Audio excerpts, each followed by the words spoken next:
তৃণমূলের যুবরাজ অভিষেক বন্দ্যোপাধ্যায়কে লক্ষ্য করে পচা ডিম ছোড়া হচ্ছে, ইট ছোড়া হচ্ছে, এমনকি জুতো ছোড়া হচ্ছে।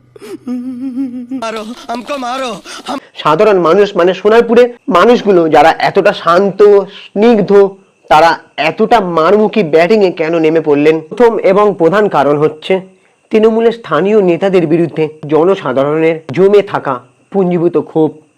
বহু মানুষের অভিযোগ, সরকারি প্রকল্প বা সাধারণ নাগরিকের যে কোনো পরিষেবার ক্ষেত্রে তৃণমূলের নিচু তলার একাংশ নেতার বিরুদ্ধে স্বজন পোষণ এবং তৃণমূলের একাংশ নেতার বিরুদ্ধে কাটমানির অভিযোগ।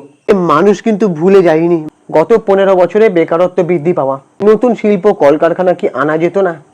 এত নেতার বাড়ি থেকে কোটি কোটি টাকা উদ্ধার হচ্ছে, সেই টাকা দিয়ে কি শিল্প কলকারখানা আনা যেত না? প্রতিবন্ধীদের বঞ্চনা করা, প্রতিবন্ধীদের কোন রকম সুযোগ সুবিধা সেভাবে গত 15 বছরে হয়নি। শীর্ষ নেতৃত্বের কাছে অভিযোগ জানিয়েও যখন সাধারণ মানুষরা লাভবান হননি, তখন আজকে দলের প্রধান সেনাপতিকে পেয়ে ক্ষোভ উগরে দিয়েছে। রাজ্যের নিয়োগ দুর্নীতি মামলা নিয়ে সমাজ দীর্ঘদিন ধরে উত্তাল। বহু যোগ্য যুবক যুবতীর চাকরি না পাওয়া, ইডি সিবিআই এর অভিযান এবং সেই অভিযানে কোটি টাকা উদ্ধার হওয়া সাধারণ খেটে খাওয়া মানুষের মনে একটা গভীর ক্ষত সৃষ্টি করেছে। আর সেই ক্ষত, সেই ক্ষোভ শুধুমাত্র সোনারপুর বাসীদের নয়, এই ক্ষোভ গোটা রাজ্যের মধ্যবিত্ত মানুষদের এবং সাধারণ মানুষদের মনেও রয়েছে। আর এই অভিষেক বন্দ্যোপাধ্যায়কে এই ব্যবস্থার অন্যতম প্রধান মুখ হিসেবে বিরোধীরা দেখেন, আর সেই প্রচার সাধারণ মানুষের মনে ক্ষত এবং গভীর প্রভাব ফেলেছে। বিগত কয়েক বছর ধরে 100 দিনের কাজ এবং আবাস যোজনার টাকা নিয়ে কেন্দ্র এবং রাজ্যে যে সংঘাত চলছে সেটাও চোখে পড়ার মতন। রাজ্য সরকারের দাবি কেন্দ্র টাকা আটকে রেখেছে, অন্যদিকে বিরোধীদের দাবি চুরির কারণে টাকা বন্ধ রাখা হয়েছে, কিন্তু মাঝখান থেকে ক্ষতিগ্রস্ত করা হলো আমাদের মতন সাধারণ মানুষরা। আর মাঝখান থেকে এই সাধারণ মানুষদের যে ক্ষতিটা হলো, তার ক্ষতির দায়ভারটা কে নেবে বলতে পারেন আপনারা? কাজ করেও টাকা না পাওয়া এবং মাথার উপর পাকা ছাদ না মেলা এবং পাকা ছাদের জন্য যে কাটমানির শিকার হয়েছে মানুষ, সেই হতাশা একটা সময় ক্ষোভে রূপান্তরিত হয়েছে, যা আজকে এই একটা সামান্য ঘটনার মাধ্যমে প্রকাশ পেয়েছে। মানুষের অনেক সময় অভিযোগ থাকে যে স্থানীয় পুলিশ বা প্রশাসন শাসক দলের অঙ্গুলি হেলনে চলেন, আর সাধারণ মানুষ যখন কোনো সমস্যায় পড়েন সে তখন সঠিক বিচার পায় না প্রশাসনের কাছে ছুটে গিয়েও। তখন তারা একমাত্র আইনের মাধ্যমে সমস্যার সমাধান না পাওয়ায় যখন নিজের হাতে আইনটা তুলে নেওয়ার মতন পক্ষপাতিত্ব তারা নিজের কাঁধে তুলে নেয় বা সরাসরি ভিআইপি নেতাদের উপর আক্রমণ করার একটা বিপজ্জনক প্রবণতা কিন্তু তৈরি হয়। এই ঘটনাটা শাসক দলের জন্য একটা মস্ত বড় বার্তা।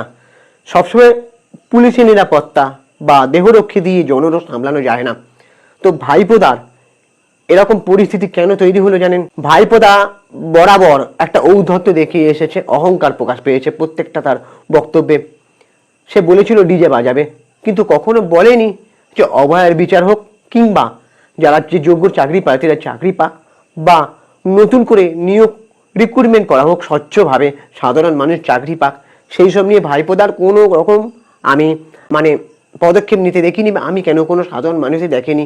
ঠিক আছে, আর ভাইপোদার প্রচুর অহংকার ছিল। ঠিক আছে, আজকে ভাইপোদা যে কথাগুলো বলছেন যে আমার নিরাপত্তার দরকার নেই, কিন্তু নিরাপত্তার দরকার নেই, তিনি কিন্তু বহু কনভয় নিয়ে ঘুরে বেড়াতেন এবং নিরাপত্তা নিয়ে ঘুরে বেড়াতেন। থাক, আমি সেই সব দিকে যেতে চাই না। কিন্তু সাধারণ মানুষ আজকে যে জনরোষ, যে জনক্ষোভটা দেখালো, সেটার অনেকগুলো কারণ আছে।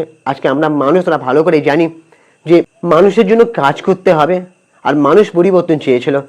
পরিবর্তন চেয়েছিল এই কারণেই, কারণ মানুষ অতিষ্ঠ হয়ে গেছিল। মানুষ চেয়েছিল অভয়াকাণ্ডের বিচার হোক, মানুষ চেয়েছিল স্বচ্ছভাবে রিক্রুটমেন্ট হোক, মানুষ চেয়েছিল সুষ্ঠুভাবে নারীরা রাস্তায় পদার্পণ করুক এবং নারীদের আরো অগ্রাধিকার দেওয়া হোক। শুধুমাত্র লক্ষ্মীর ভান্ডার বাড়িয়ে হবে না।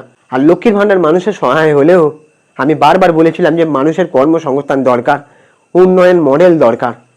ঠিক আছে, তো এই যে বড় বাতেলা যারা মারে, তারা ভালো করে জানে যে তাদের কি করুণ পরিস্থিতি আসতে চলেছে বা কি করুণ পরিস্থিতি আসতে পারে, সেটা তারা ভেবেও কুল খুঁজে পায় না। তো আজকের এই ঘটনা শুধু আমরা দেখছি যে একটার পর একটা কোনো নেতার বাড়ি থেকে টাকা উদ্ধার হচ্ছে, কোনো নেতার নামে দুর্নীতি বেরোচ্ছে, কোনো নেতার কেলেঙ্কারি বেরোচ্ছে। তো এই যে ঘটনা আমরা প্রত্যেকদিন আজকে খবর খুলে দেখতে পাচ্ছি।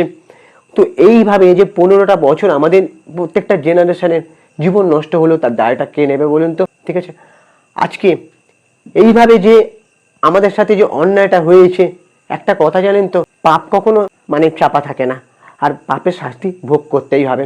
তো শোনার পরে এই ঘটনা শুধু আমাদেরকে ভাবালো না, শাসক দলের প্রতি একটা চরম বার্তা যে হ্যাঁ, কখনো জনরোষ পুলিশের নিরাপত্তা বা দেহরক্ষী দিয়েও আটকানো যায় না। এই যে এত সেলিব্রিটিরা বড় কথা বলছে, এখন দেবদাকে আমি শুনলাম, দেবদা বলছে যে আগে সরকারের বেলা আমি ভুগেছি, এখন এমনটা আশা করি হবে না। কি করে বলে এসব বড় কথা, আমি তো বুঝে পারি না। তো যাই হোক, পাবলিক সব দেখছে, পাবলিককে বোকা বানানো যায় না, পাবলিক যথেষ্ট ম্যাচিওর, সবসময় বোকা বানানো যায় না। তো তোমাদের কি মনে হচ্ছে অভিষেক বন্দ্যোপাধ্যায়ের এই পরিণতিটা কেন তৈরি হলো আজকে? ভাইপো কি চরম ঔদ্ধত্য বা চরম অহংকার দেখায়নি? মানুষের জন্য কতটা, সাধারণ মানুষের জন্য উনি কাজ করেছেন বলতে পারবেন? আর তোমাদের যদি মনে হয় যে হ্যাঁ সত্যি কাজ করেছে, তাহলে আমাকে এই কমেন্ট বক্সে জানাতে পারো। আর আমাদের চ্যানেলটাকে সাবস্ক্রাইব করে দাও, ভিডিওটাকে একটা লাইক দাও। আমি ইনস্টাগ্রামে রয়েছে সুপ্রিয় পৌশালী সিনেমারি, অথবা চিঙ্কি বাবু 253 অনুখানিকে ফলো করে দাও। চলো টাটা, দেখা হচ্ছে পরে ভিডিওতে।